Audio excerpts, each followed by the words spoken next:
Hello friends, मैं मुख्तार अंसारी आपका स्वागत करता हूं हमारे आज के इस न्यू वीडियो में। आज के इस वीडियो में हम देखने वाले हैं कि किस तरह से हम ऑटोकैड के बेसिक सेटिंग्स कर सकते हैं। तो जो भी हमारे न्यू स्टूडेंट्स हैं जो ऑटोकैड सीख रहे हैं तो उनके लिए ये वीडियो बहुत ही ज़्यादा इंपॉर्टेंट है।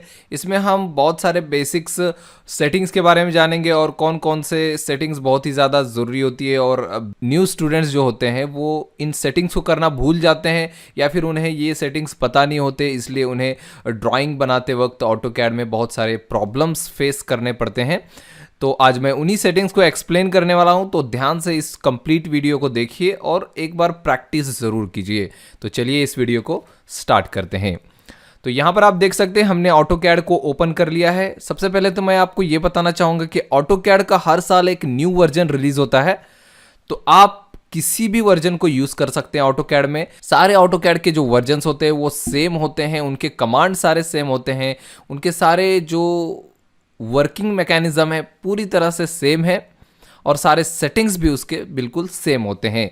तो अगर मैं इस वर्जन में से कुछ सेटिंग्स कर रहा हूं और आप किसी ओल्डर वर्जन में या फिर किसी न्यू वर्जन में अगर ऑटोकैड में सेटिंग कर रहे हो तो सभी सेटिंग्स करने के लिए जो स्टेप्स हैं वो सेम आपको फॉलो करने हैं। तो मैं इस वर्जन में आपको बताऊंगा, आप किसी भी वर्जन में सेम सेटिंग इसी स्टेप्स को यूज करके कर सकते हो। तो यहाँ पर देखिए ऑटोकैड का ये वर्जन है। यहाँ पर हमें मिल रहा है गेट स्टार्टेड। इस पर स्टार्ट ड्राइंग पर हम क्लिक करेंगे और यहाँ पर हमारा एक ड्राइंग का पेज ओपन हो जाएगा।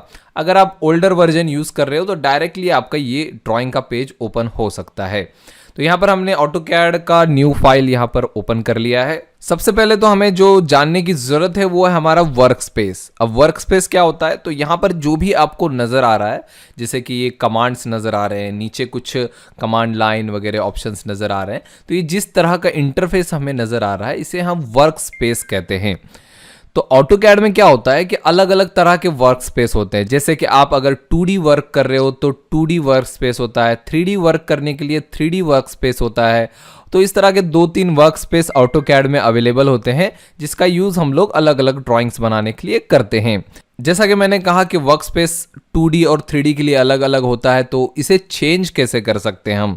जैसे कि अगर हम 2D काम कर रहे हैं तो 2D का वर्क स्पेस चाहिए। इसका मतलब है हमारे सारे कमांड्स और ऑप्शंस जो है वो हमें 2D के यहाँ पर अवेलेबल होने चाहिए। और अगर हम कोई 3D काम कर रहे हैं तो हमारा जो ये ऑप्शंस हैं ये 3D के हमारे पास अवेलेबल होना चाहिए। तो इसे चेंज करना है अगर आपको, तो आपको सिंपली यहाँ पर टॉप में जाना है। देखिए ड्राफ्टिंग एंड एनोटेशन नाम का आपको ऊपर टाइटल बार में ऑप्शन नजर आएगा, बस इस पर क्लिक करना है। यहां पर आपको 3 वर्क स्पेस जरूर नजर आएंगे। First drafting and annotation, 3D basics and 3D modelling. तो ड्राफ्टिंग एनोटेशन 2D के लिए हम लोग यूज करते हैं, 3D बेसिक्स हम लोग 3D के लिए यूज करते हैं और 3D मॉडलिंग भी हम 3D के लिए यूज करते हैं। तो देखते हैं चेंज करके।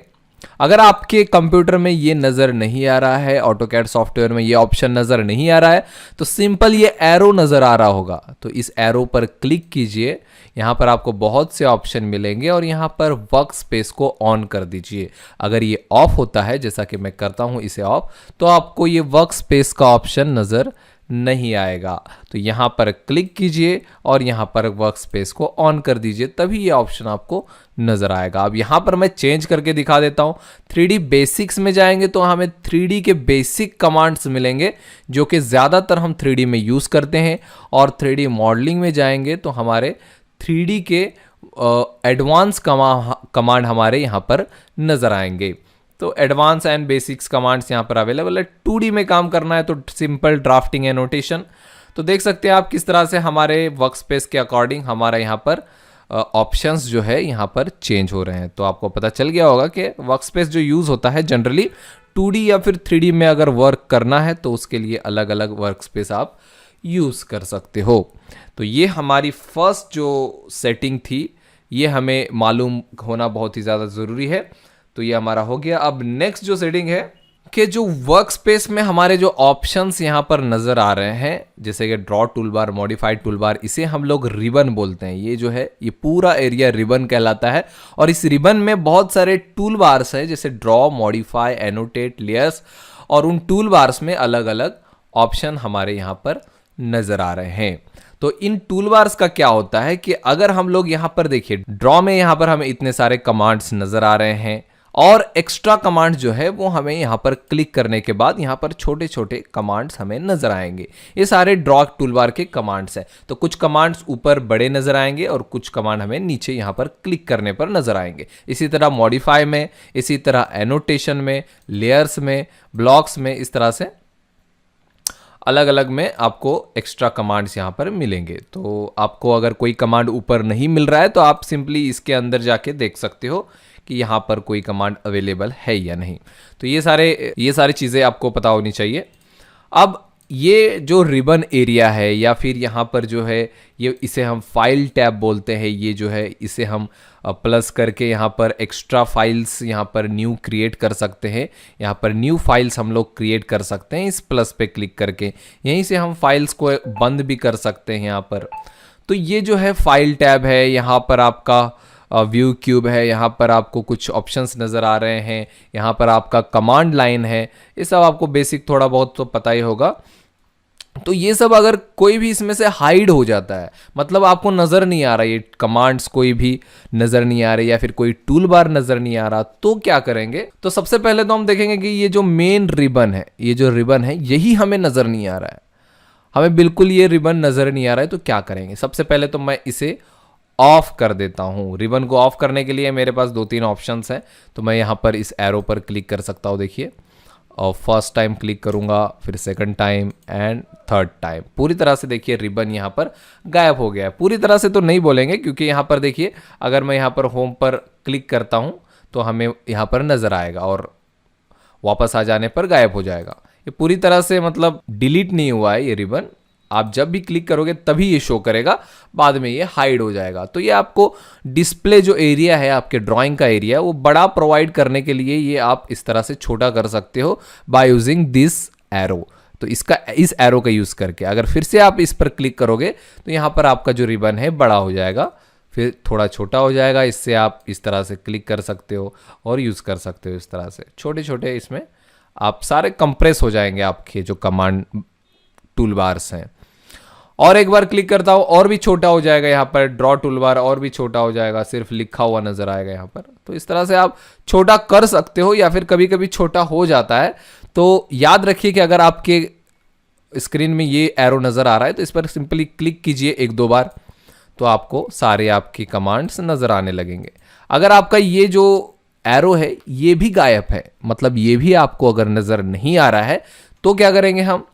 तो सिंपल मैं पहले इसे क्लोज कर लेता हूँ। तो इसे क्लोज करने के लिए मैं यहाँ पर टाइप करता हूँ रिबन क्लोज नाम का ऑप्शन आ रहा है, देखिए। तो रिबन क्लोज, यहाँ पर हमारा देखिए रिबन जो है वो ऑफ हो चुका है।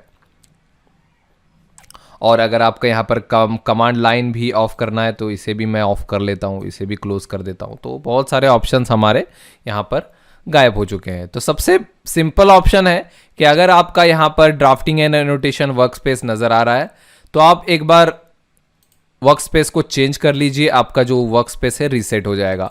मॉडलिंग में आ गया, मैं यहाँ पर ड्राफ्टिंग एनोटेशन में वापस आ जाता हूँ। तो यहाँ पर देखिए सारे जो कमांड्स टूल बार्स हैं वो रीसेट हो चुके हैं हमारे। तो सिंपल सा ऑप्शन है यहाँ पर, आप यहाँ पर वर्कस्पेस चेंज कर लीजिए, आपका सारा जो है वो रीसेट हो जाएगा। और दूसरा स्टेप है कि आप यहाँ पर डायरेक्टली रिबन टाइप कर सकते हो। अगर आप यहाँ पर कमांड्स अगर आपको यूज़ करना आता है तो आप यहाँ पर रिबन क्लोज या फिर रिबन क्लोज से तो ये ऑफ हो जाता है, और रिबन ओपन यहाँ पर रिबन ओनली टाइप करते हो तो ये वापस आ जाएगा आपका। तो रिबन आपको टाइप करना है कमांड लाइन पे, आपका जो है ये रिबन जो है वो वापस आ जाएगा। तो ये 2 मेथड्स हैं इस टूल बार्स को रीसेट करने के। फर्स्ट तो है आप यहाँ पर वर्कस्पेस को चेंज कर दीजिए, आपके सारे टूल बार रीसेट हो जाएंगे। सेकंड, अगर रिबन आपका नहीं दिखाई दे रहा है, जो कि सबसे इम्पॉर्टेंट यहाँ पर है, कंटेंट जो सारे ऑप्शन यहाँ पर रिबन में ही अवेलेबल होते हैं, तो उसे आप रिबन टाइप करके हाइड या फिर शो भी कर सकते हो। और अगर कमांड लाइन आपका चला जाता है, समझो मैं यहाँ पर कमांड लाइन को ऑफ कर देता हूँ, ये कमांड लाइन गायब हो गया, तो सिंपल आपके पास यहाँ पर रिबन है, रिबन में व्यू ऑप्शन अवेलेबल है। व्यू में जाइए और यहाँ पर बहुत सारे ऑप्शंस नजर आएंगे, जैसे UCS icon, view cube, navigation bar, file tab, layout, और यहाँ पर कमांड लाइन भी होगा, हमें देखना पड़ेगा कमांड लाइन कहाँ पर है। तो ये देखिए यहाँ पर है कमांड लाइन ऑफ हो गया, ऑन हो गया, और ये कमांड लाइन ऑफ हो गया। Command line on off, Ctrl+9 इसका शॉर्टकट है। Ctrl+9 प्रेस करके ऑन और ऑफ आप कर सकते हो। Ctrl+9 से ये जो कमांड लाइन है ये आप ऑन ऑफ कर सकते हो। और भी यहाँ पर है UCS आइकन, मतलब ये जो XY एक्सिस है इसे ऑन ऑफ कर सकते हो यहाँ पर। फिर व्यू क्यूब है, यहाँ पर 2D के लिए यूज़ होता है जो है, ये व्यू क्यूब भी ऑन ऑफ करते हो। नेविगेशन बार, ये जो लिस्ट नज़र आ रही है इसे भी ऑन ऑफ कर सकते हो। फाइल टैब्स, ये जो हमने देखा यहाँ पर जिससे हम एक्स्ट्रा फाइल्स यहाँ पर लेते हैं, तो ये अगर आपको ऑफ करना है तो यहाँ पर ऑफ, ऑन करना है तो यहाँ पर ऑन भी कर सकते हो। लेआउट टैब्स, यहाँ पर लेआउट टैब्स, यहाँ पर model space, layout 1 and layout 2, यहाँ पर अगर ये आपको शो करना है तो यहाँ पर आप लेआउट टैब्स में आके कर सकते हो। तो ये व्यू में सारे ऑप्शंस तो अवेलेबल है। तो रिबन को कैसे ऑन ऑफ करना है वो मैंने बता दिया, और रिबन से हम बाकी की चीज़ें कैसे वापस ला सकते हैं, जैसे कि command line, file tab, layout tab, navigation bar. तो कोई भी चीज़ गायब हो जाती है तो डायरेक्ट आप व्यू से यहाँ पर वापस ला सकते हो। और एक चीज़ होती है इसमें मेनू बार, मैंने क्लोज कर लेता हूँ मेनू बार। तो मेनू बार कैसे शो करना है, देखिए इस एरो पे जाइए और शो मेनू बार यहाँ पर कर लीजिए। एक मेनू बार, ये देखिए ये लो लाइन आपको नजर आई, ये मेनू बार है। ऑटोकैड के सारे ऑप्शंस यहाँ मेनू बार में अवेलेबल है। आप यहाँ पर देखिए ड्रॉ टूल बार, और ड्रॉ टूल बार के सारे ऑप्शंस, डायमेंशन टूल बार के सारे ऑप्शन, मॉडिफाइड टूल बार के सारे ऑप्शन। तो सारे ऑप्शंस यहाँ पर मेनू बार में अवेलेबल है। जनरली ये हाइड किया हुआ होता है क्योंकि हम लोग ज़्यादातर कमांड लाइन का यूज़ करते हैं, शॉर्टकट का यूज़ करते हैं, या फिर ये डिस्प्ले में जो रिबन में हमें नज़र आ रहे हैं यहाँ से यूज़ करते हैं। तो ज़्यादातर हम इस मेनू बार का यूज़ नहीं करते, तो इसलिए ये हाइड किया हुआ होता है। आप चाहो तो यहाँ पर जाके हाइड या फिर यहीं से इसे शो भी कर सकते हो। तो ये हो गया हम कैसे अपने वर्क स्पेस को रीसेट कर सकते हैं, या फिर उन्हें हम कैसे हाइड या शो कर सकते हैं, इसके अलग अलग जो टूल बार्स हैं उन्हें। अब नेक्स्ट हम यहाँ पर देखने वाले हैं पेज सेटअप के बारे में। मतलब हम अगर इस पेज को देखेंगे तो पेज में जो ड्राइंग हम लोग बनाएंगे उसके लिए हमें क्या क्या सेटिंग करनी है। सबसे पहले जो हम सेटिंग करेंगे यहाँ पर टॉगल कीज की सेटिंग करेंगे। यहाँ पर आपको बॉटम में नज़र आ रहा होगा, ये हमारे टॉगल कीज हैं। ये टॉगल कीज ड्राइंग करते वक्त हमारे बहुत ही ज़्यादा यूज़फुल होते हैं। बिना इन टॉगल कीज के हम अच्छे से काम नहीं कर पाएंगे, या फिर हमारा काम थोड़ा सा मुश्किल हो सकता है यहाँ पर। तो देखिए यहाँ पर कौन कौन से ऑप्शन अवेलेबल है। पहला तो ये ग्रिड है जो कि ऑन है, आपको ये ब्लू नज़र आ रहा है मतलब कि ये ऑन है, और कुछ आपको यहाँ पर वाइट में ही, ब्लैक में ही ऐसे नज़र आ रहे होंगे वो ऑफ हैं। तो जो जो ब्लू यहाँ पर आपको जो जो नज़र आ रहे हैं वो हमारे टॉगल कीज़ यहाँ पर ऑन है, इन्हें टॉगल कीज़ बोला जाता है। तो फर्स्ट है ग्रिड मतलब ये लाइंस जो डिस्प्ले में नज़र आ रही हैं जिसका कोई भी यूज़ हमें नहीं है, तो इसे आप ऑफ भी कर सकते हो, इसका यूज़ नहीं है। सेकंड, यहाँ पर 4 चीज़ें जनरली ऑन रखते हैं हम लोग, dynamic input, ortho mode, object snap और ऑब्जेक्ट स्नैप ट्रैकिंग। ये 4 जो बटन है ये आप यहाँ पर ज़रूर ऑन रखना है। ये एनोटेटिव ऑब्जेक्ट ये वाला ऑन रहेगा, ऑफ रहेगा, इससे कोई फ़र्क नहीं पड़ेगा, ये डिफ़ॉल्ट में ऑन ही होता है। तो ये 4 चीज़ें आपको ऑन करना ज़रूरी है यहाँ पर। फर्स्ट तो है डायनेमिक इनपुट। ये क्या होता है, इससे क्या होता है कि हम जो भी टाइप करते हैं यहाँ पर कमांड, मतलब हम अगर लाइन के लिए एल ड्रॉ करते हैं तो हमारे कर्सर के नीचे टाइप होता है, और उसके नीचे हमें लिस्ट भी नज़र आ रही है कि एल से इतने सारे कमांड्स अवेलेबल है। तो ये इसकी वजह से होता है, इसी से हम ये सारी चीज़ें एक्सेस कर पाएंगे। या फिर अगर हम कोई लाइन ड्रॉ करते हैं यहाँ पर एल फॉर लाइन में देखिए यहाँ पर हमें कर्सर के बाजू में ही बता रहा है specify first point of line, और अभी डिस्प्ले में हमें इसके डायमेंशन भी शो कर रहे हैं। यहाँ पर जो भी हम ड्रॉ कर रहे हैं देखिए आप टाइप कर सकते हो यहीं पर डिस्प्ले में कि हमें 500 mm का ड्रॉ करना है, 500, एंगल भी शो कर रहा है। ये सारी चीज़ें डिस्प्ले में ही आपको ऑब्जेक्ट में ही शो करेंगी अगर आप डायनेमिक इनपुट को यहाँ पर ऑन रखते हो। अगर ऑफ करेंगे तो क्या होगा, ऑफ करके दिखाता हूँ मैं। अगर मैं यहाँ पर लाइन टाइप करता हूँ एल, तो देखिए कमांड लाइन में यहाँ पर टाइप हो रहा है हमारा सारा सब कुछ, यहाँ पर कमांड लाइन में आपका टाइप होगा, और कमांड लाइन में यहाँ पर लिस्ट भी नज़र आएगी। तो दोनों में ही आप काम कर सकते हो, कमांड लाइन या फिर डायनेमिक इनपुट। में जनरली डायनेमिक इनपुट को ऑन रखता हूँ क्योंकि बहुत ही आसान हो जाता है हमारा काम करना यहाँ पर। कोई भी लाइन अगर मैं डायनेमिक इनपुट को ऑफ करके यहाँ पर बनाता हूँ, जैसे कि लाइन, तो देखिए डिस्प्ले में कोई भी डायमेंशंस लाइन के हमें नज़र नहीं आ रहे। जो भी आप टाइप करेंगे सब कुछ यहाँ पर आपका यहाँ पर नीचे कमांड लाइन में ही होगा। 500 एंटर, तो देखिए ये हमारा 500 की लाइन आ चुकी है। तो ये डायनेमिक इनपुट का काम होता है कि डिस्प्ले में हमें सब कुछ नज़र आता है यहाँ पर कर्सर के पास। नेक्स्ट है कि ऑर्थो मोड, सबको ही पता होगा, बहुत फेमस ये टॉगल की है और बहुत ही ज़्यादा यूज़फुल है। हम किसी भी लाइन को अगर आपको हॉरिजॉन्टल या फिर वर्टिकली ड्रॉ करना है तो ऑर्थो मोड को आपको ऑन रखना है यहाँ पर। तो L फॉर लाइन जैसे कि मैं लेता हूँ और यहाँ पर लाइन्स ड्रॉ करता हूँ, तो देखिए ये लाइन्स हॉरिजॉन्टल या वर्टिकल ड्रॉ हो रहे हैं, कोई भी एंगल में लाइन ड्रॉ नहीं हो रही है। तो ये डायनेमिक ऑर्थो मोड की वजह से होता है। अगर इसे ऑफ कर देंगे तो हम एंगल में लाइन ड्रॉ करेंगे, एक्यूरेट हॉरिजॉन्टल या फिर वर्टिकल लाइन बनाने में दिक्कत आएगी। हाँ, हो सकता है कि रेफरेंस मिल जाए हमें वर्टिकल में, देखिए यहाँ पर ग्रीन रेफरेंस मिल जाता है, हॉरिजॉन्टल में भी रेफरेंस मिल जाता है। मगर अगर आपको स्ट्रिक्टली हॉरिजॉन्टल और वर्टिकल में आपको लाइंस ड्रॉ करनी है तो आप ऑर्थो मोड को ज़रूर ऑन रखिए। तो ज़्यादातर हम इसे ऑन ही रखते हैं ऑर्थो मोड को। नेक्स्ट आपका यहाँ पर है object snap tracking. Object snap tracking से क्या होता है, सबसे पहले तो ऑब्जेक्ट स्नैप के बारे में जान लीजिए। ऑब्जेक्ट स्नैप में क्या होता है कि हमें जो हम भी ड्राइंग ये ड्रॉ करते हैं इसके अलग अलग पॉइंट्स के बारे में हमें ऑब्जेक्ट स्नैप बताता है। जैसा कि अगर मैं लाइन पे यहाँ पर एक लाइन और ड्रॉ करना चाहता हूँ तो देखिए यहाँ पर हमें ग्रीन कलर में इसका एंड पॉइंट दिखा रहा है, लाइन का हमें मिड पॉइंट दिखाएगा, एंड पॉइंट, और हम इजीली यहाँ पर स्नैप करके इन्हें ड्रॉ कर पाएंगे। फिर यहाँ पर देखिए इस तरह से परपेंडिकुलर आपको दिखा सकता है यहाँ पर। तो इस तरह से अलग अलग पॉइंट दिखाने का काम होता है, वो होता है ऑब्जेक्ट स्नैप का। और कौन कौन से पॉइंट आपको शो करना है, मतलब यहाँ पर आपको एंड पॉइंट दिखा रहा है तो ये आपको इस वजह से दिखा रहा है क्योंकि इस एरो में जो है यहाँ पर ये सारी चीज़ें ऑन है। देखिए एंड पॉइंट ऑन है तो ये शो करेगा, मिड पॉइंट ऑन है मतलब ये शो करेगा, सर्कल का सेंटर ऑन है मतलब ये शो करेगा। अगर हम मिड पॉइंट को ऑफ कर देते हैं, लाइन का मिड पॉइंट अब हमें शो नहीं करेगा। यहाँ पर देखिए लाइन का मिड पॉइंट हमें शो ही नहीं कर रहा है।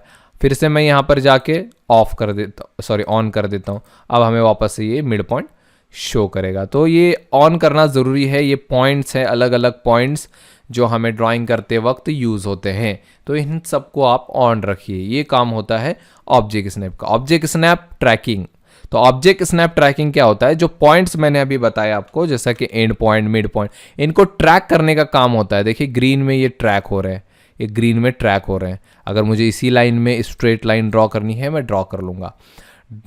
तो ये होता है ट्रैकिंग का काम, ऑब्जेक्ट स्नैप ट्रैकिंग। ट्रैक करने के लिए करना क्या होता है, आप कोई भी कमांड ले लीजिए, समझो सर्कल ले लिया, सी एंटर फॉर सर्कल, इस पॉइंट पे गया और नीचे आ गए हम लोग यहाँ पर। तो ये देखिए ये हमारा जो पॉइंट है वो ट्रैक हो गया। यहाँ से हम सेंटर से सर्कल ड्रॉ कर सकते हैं।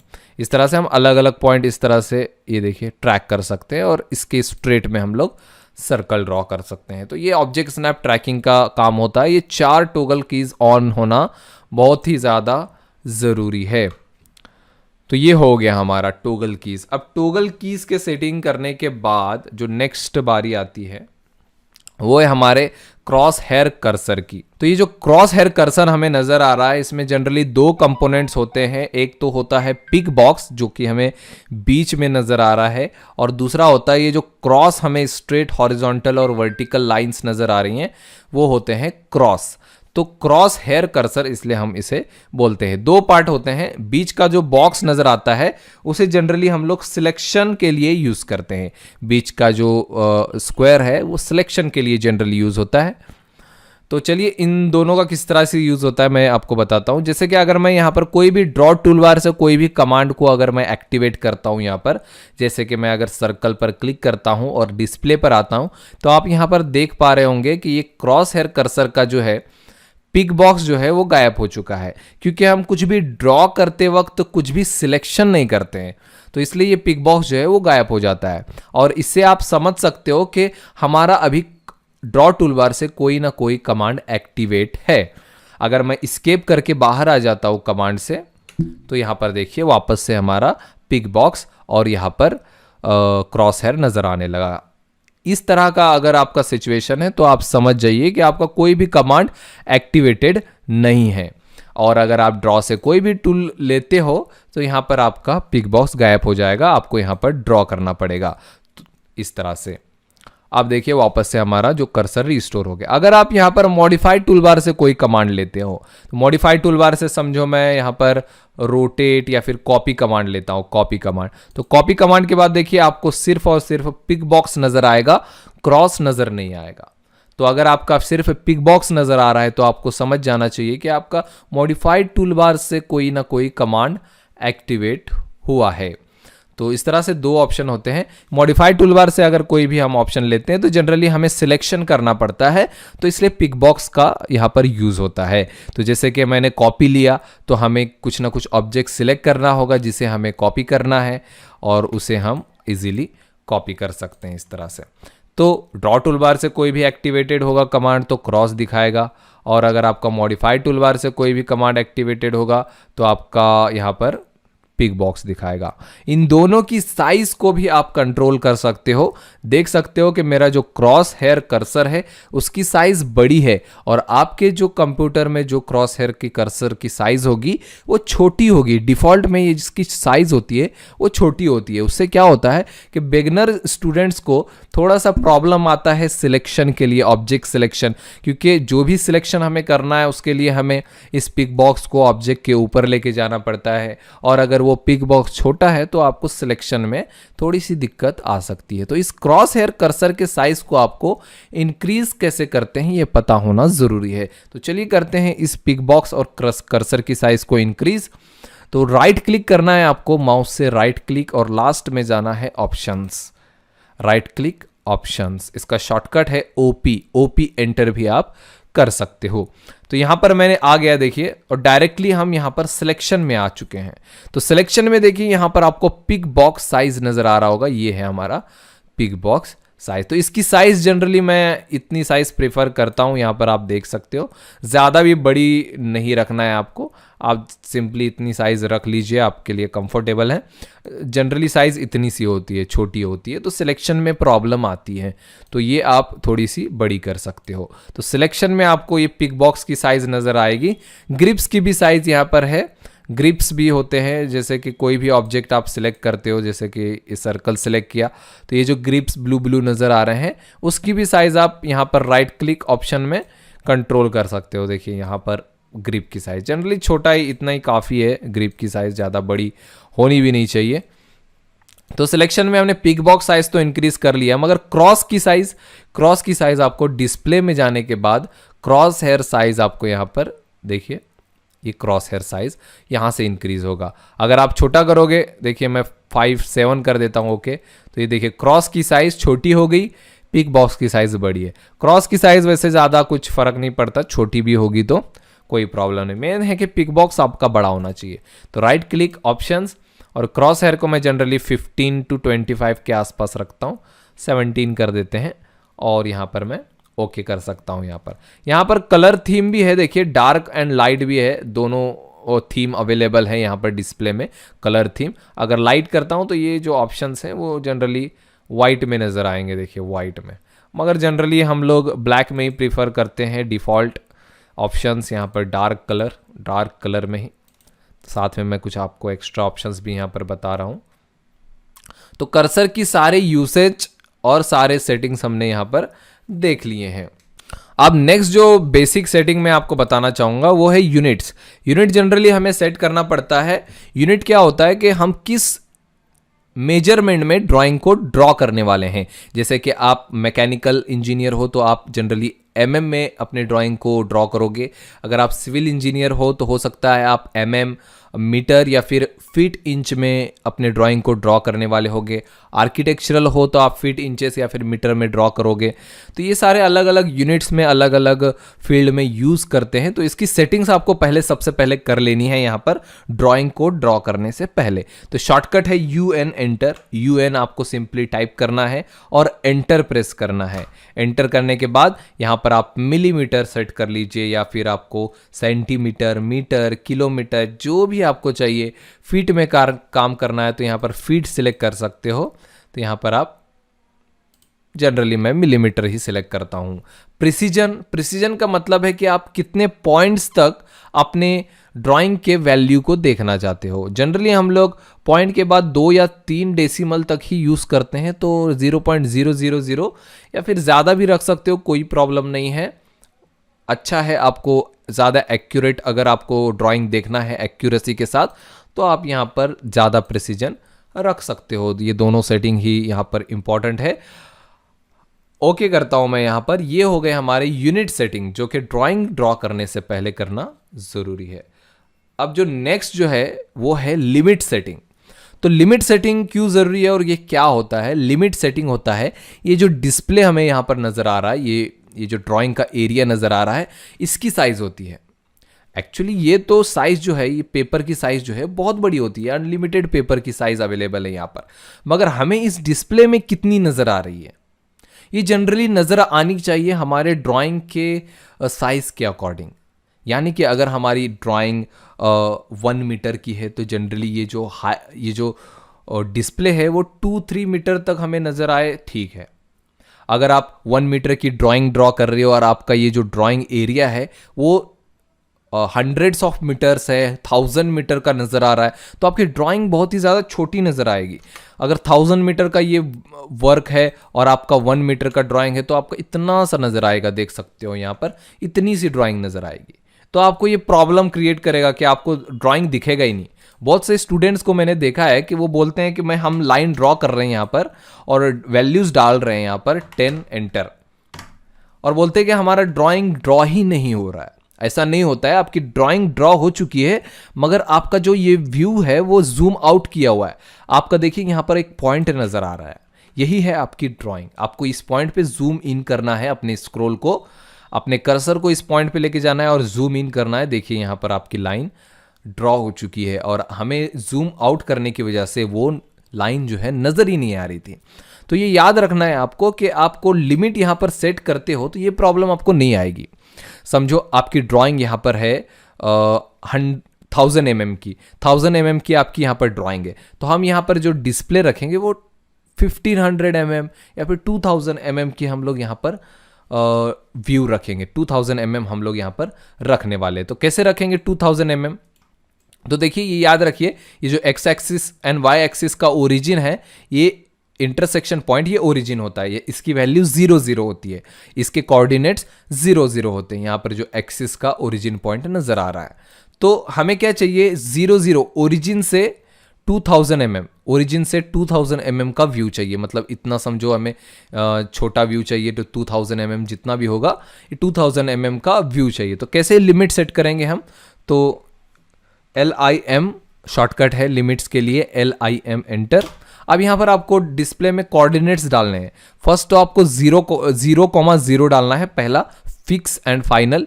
0 टैप प्रेस करना है दूसरे कोऑर्डिनेट डालने के लिए 0। तो यहाँ पर हमने ओरिजिन की वैल्यू डाली कि हमारा पेज जो है यहाँ से शुरू हो रहा है 0,0।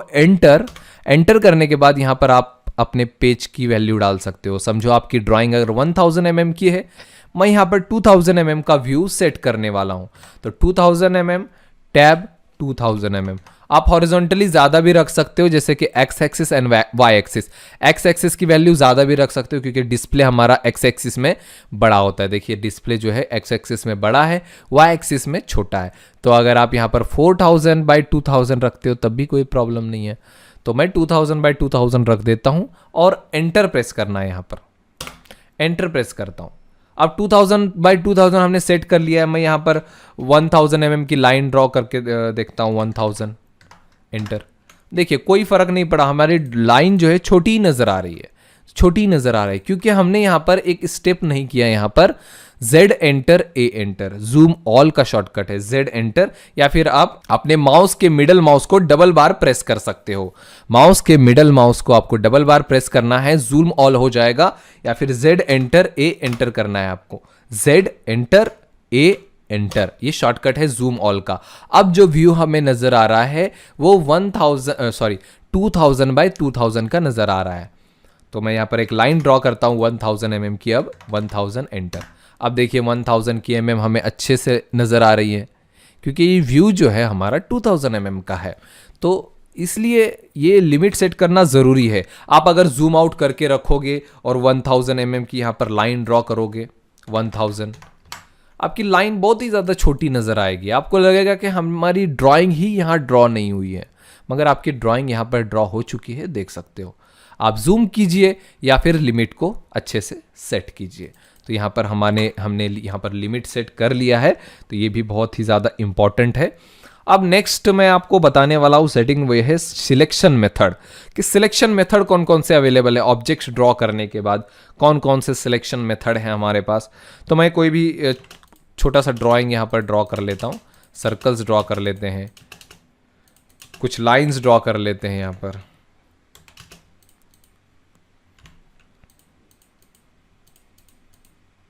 ये कुछ लाइन और सर्कल्स हमारे ड्रॉ हो गए। तो दो जनरली यहाँ पर सिलेक्शन मेथड हमें मिलते हैं कर्सर के साथ। यहाँ पर राइट में क्लिक कीजिए और लेफ्ट में आप सिलेक्शन कर सकते हो इस तरह से, राइट टू लेफ्ट या फिर left to right. Right to left green आ रहा है, लेफ्ट टू राइट यहाँ पर ब्लू आ रहा है। दोनों में डिफरेंस है सिलेक्शन में, राइट टू लेफ्ट अलग है और लेफ्ट टू राइट यहाँ पर अलग सिलेक्शन है। क्या होता है right to left? Right to left generally हम बोलते हैं क्रॉस सिलेक्शन, इसे हम लोग क्रॉस सिलेक्शन बोलते हैं। इससे क्या होता है, किसी भी ऑब्जेक्ट को आप अगर क्रॉस करते हो यानी कि टच भी करते हो तो वो सिलेक्ट हो जाता है। जैसे कि मैं अगर इस लाइन को सिलेक्ट करना है तो मैं सिर्फ इस राइट टू लेफ्ट इस तरह से क्रॉस कर दूंगा, मतलब टच कर दूंगा इसके ऊपर। या फिर इस दोनों सर्कल को सिलेक्ट करना है, इन दोनों को टच कर दूंगा, तो जिसे भी ये ग्रीन विंडो टच करेगा वो चीज़ें सिलेक्ट हो जाएंगी। मगर ऐसा लेफ्ट टू राइट में नहीं होता। लेफ्ट टू राइट में देखिए सिलेक्ट ही नहीं हो रहा।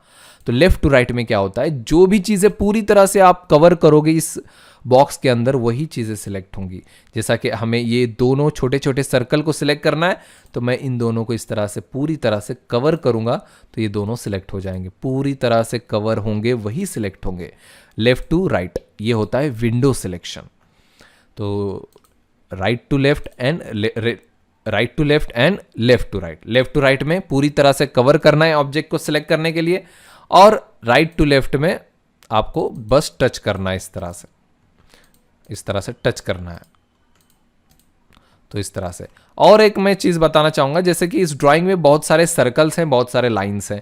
मुझे अगर सारे सर्कल सिलेक्ट करने हैं तो मैं इस तरह से क्लिक कर सकता हूँ, सब पर क्लिक करके सिलेक्ट कर सकता हूँ, या फिर एक सर्कल को सिलेक्ट करके राइट क्लिक, यहाँ पर सिलेक्ट सिमिलर सर्कल सिलेक्ट हो गए। इसी तरह एक लाइन को select, right click, select similar, मतलब सिमिलर लाइन सिलेक्ट हो जाएंगे। अगर सिमिलर चीज़ें आपको सिलेक्ट करनी है अपने ड्राइंग में तो आप सिलेक्ट सिमिलर का यूज़ कर सकते हो। तो ये दोनों ऑप्शन मैंने आपको बता दिए हैं सिलेक्शन मेथड्स। अब नेक्स्ट जो मैं आपको सेटिंग बताने वाला हूँ वो है टेक्स्ट की सेटिंग। तो टेक्स्ट जैसे कि हम लोग यहाँ पर टेक्स्ट ले लेते हैं, जैसे कि टेक्स्ट लेता हूँ और इस तरह से हम लोग एक बॉक्स बनाते हैं और उसमें हम लोग कुछ भी अपना टाइप कर देते हैं। जैसे कि यहाँ पर मैं अपने चैनल का नाम टाइप कर देता हूँ।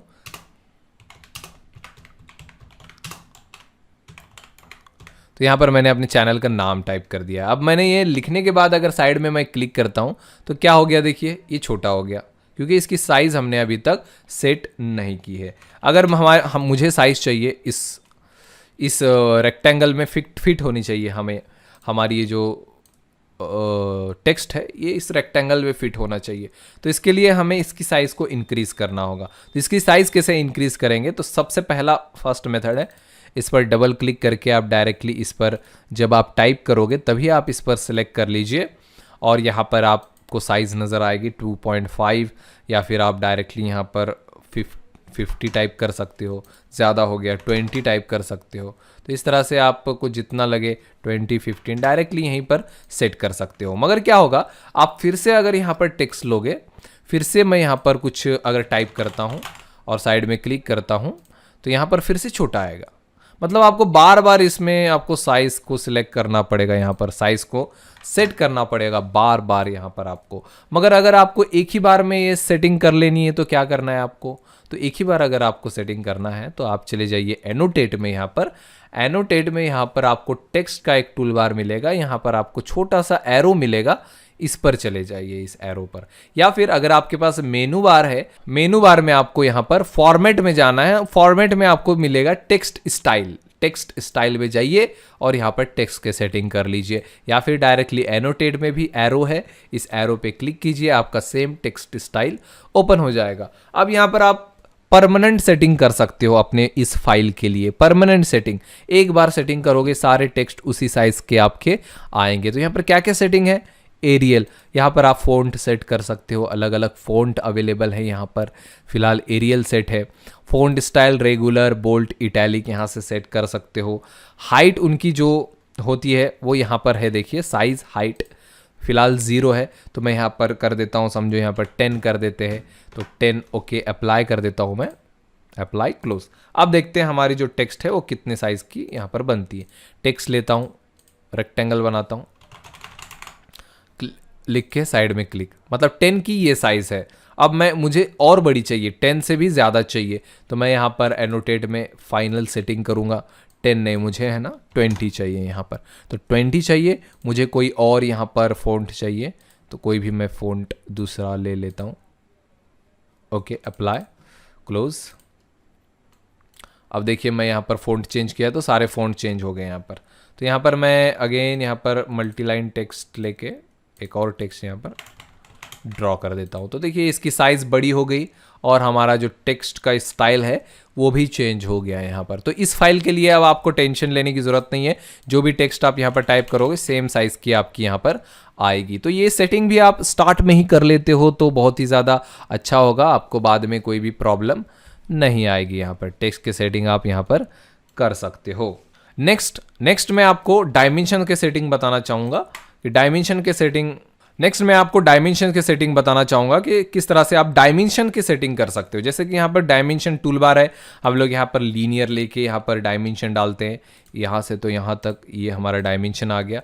अब इसमें आपको देखिए टेक्स्ट तो हमारा बड़ा आ रहा है मगर यहाँ पर एरोस की साइज़ छोटी है, तो ये सारे सेटिंग्स आपको करने पड़ेंगे। हो सकता है कि आपका जो है यहाँ पर जो टेक्स्ट है वो छोटा आ रहा होगा, तो इसके लिए सेटिंग कहाँ होते हैं, तो D for dimension style, D enter shortcut है उसके लिए, या फिर आप फॉर्मेट में जा सकते हो, यहाँ पर डायमेंशन स्टाइल यहाँ पर भी अवेलेबल है।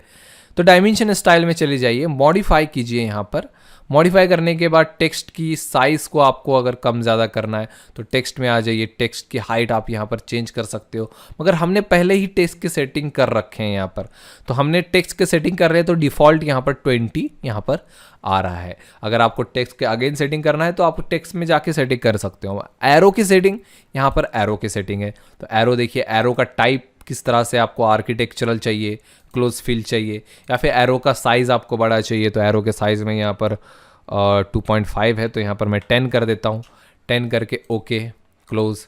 तो देखिए एरोज़ भी बड़े हो गए। तो ये दोनों सेटिंग हमने कर लिए। टेक्स्ट को छोटा करना है तो मैं यहाँ पर जनरली फॉर्मेट टेक्स्ट स्टाइल, और यहाँ पर हमारी 20 की साइज़ है टेक्स्ट की, तो मैं यहाँ पर कम कर देता हूँ, इसे 10 कर देते हैं, अप्लाई क्लोज। तो यहाँ पर देखिए हमारे जो टेक्स्ट है उसके जो टेक्स्ट की हाइट है वो भी यहाँ पर कम हो चुकी है। यहाँ पर आप डालोगे तो टेक्स्ट की हाइट भी यहाँ पर कम हो जाती है। और कभी कभी क्या होता है, यहाँ पर पॉइंट की जगह कॉमा आ जाता है, पॉइंट की जगह कॉमा आ रहा है, देखिए 289.86 है, यहाँ पर 0.86 है, मगर यहाँ पॉइंट की जगह कॉमा आ रहा है। इसके भी setting dimension style, format, dimension style, modify में जाने के बाद यहाँ पर आप प्राइमरी यूनिट में जाइए और डेसिमल सेपरेटर पीरियड कर दीजिए यहाँ पर, मतलब पॉइंट, ओके क्लोज। यहाँ पर आपका पॉइंट नज़र आने लगेगा, तो ये सेटिंग भी आपको मालूम होना ज़रूरी है, 289.86। तो ये सेटिंग हमने कर लिए हैं, डायमेंशन के सेटिंग, टेक्स्ट के सेटिंग मैंने आपको बता दिए। अब लास्ट सेटिंग है सेव के लिए। सेव के लिए देखिए, जैसे कि हम शॉर्टकट हमारा है कंट्रोल+S से सेव कर सकते हो, या फिर इस आइकॉन पे क्लिक करके यहाँ पर सेव कर सकते हो आप। सेव करने के बाद आपको यहाँ पर file name and file type का ऑप्शन आएगा। तो फाइल नेम आप अपने हिसाब से जो भी डालना है डाल दीजिए, मगर फाइल टाइप में क्या कीजिए, आपको अगर इसे किसी भी वर्जन में ओपन करना है, जैसे कि हम ऑटोकैड फाइल को किसी को सेंड करना चाहते हैं, उसके पास ऑटोकैड का 2020 2022 वर्जन अगर नहीं हुआ, ओल्ड वर्जन रहा, जैसे कि 2007 2010, तो वो इस फाइल को ओपन नहीं कर पाएगा। याद रखिए, किसी भी फ्यूचर के फाइल को, लेटेस्ट वर्जन के फाइल को ओल्ड ऑटोकैड में ओपन नहीं कर सकते जब तक हम यहाँ पर उसे ओल्ड वर्जन में सेव नहीं करते। अगर हमें ओल्ड वर्जन में ओपन करना है तो आप यहाँ पर 2004 सिलेक्ट कर लीजिए, 2007 सिलेक्ट कर लीजिए। तो क्या होगा कि 2007 के आगे के जितने भी ऑटोकैड के वर्जन्स हैं उन सब में ये फाइल ओपन होगी। या फिर 2013 कर लीजिए, 2013 के बाद सभी वर्जन में ये फाइल ओपन हो जाएगी। अगर आप 2018 सिलेक्ट करते हो तो 2018 के पहले के जितने भी वर्जन्स होंगे ऑटोकैड के उन सॉफ्टवेयर्स में ये फाइल ओपन नहीं होगी। तो इसलिए आप याद रखिए कि इन्हें आपको अगर ओल्ड वर्जन में ओपन करना है इस फाइल को तो आप ओल्ड वर्जन यहाँ से सेलेक्ट कीजिए और फिर आप यहाँ पर अपने फाइल को सेव कर सकते हो। तो ये सारे सेटिंग्स थे जो कि एक बिगिनर स्टूडेंट्स को जानने बहुत ही ज़्यादा ज़रूरी हैं। और ये सभी सेटिंग्स जो मैंने आपको बताएं, ये सभी सेटिंग्स ड्राइंग बनाने से पहले अगर आप करते हो तो बहुत ही ज़्यादा आपको आसानी होगी किसी भी ड्राइंग को बनाने में। उम्मीद है आपको ये वीडियो पसंद आया होगा। अगर पसंद आया हो तो इस वीडियो को लाइक कीजिए, शेयर कीजिए और हमारे चैनल को सब्सक्राइब कीजिए। तो चलिए मिलते हैं नेक्स्ट वीडियो में।